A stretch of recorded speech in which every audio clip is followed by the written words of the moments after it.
நீதித்துறைக்கு ஒதுக்கப்படும் நிதி எவ்வாறு செலவிடப்படுகிறது என செயல் திட்ட அறிக்கை தாக்கல் செய்யும்படி தமிழக அரசுக்கு சென்னை உயர்நீதிமன்றம் உத்தரவிட்டுள்ளது.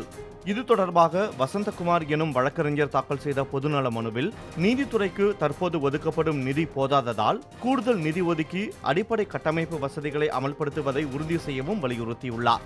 தலைமை நீதிபதி எஸ்.கே. கவுல் மற்றும் நீதிபதி ஆர். மகாதேவன் ஆகியோர் அடங்கிய முதன்மை அமர்வு முன் விசாரணைக்கு வந்தபோது ஆஜரான அரசு தரப்பு வழக்கறிஞர் 2016-17 ஆண்டுக்கான நீதித்துறையின் கட்டமைப்பு வசதிக்கு 50 கோடி ரூபாய் ஒதுக்கப்பட்டுள்ளதாக தெரிவித்தார்.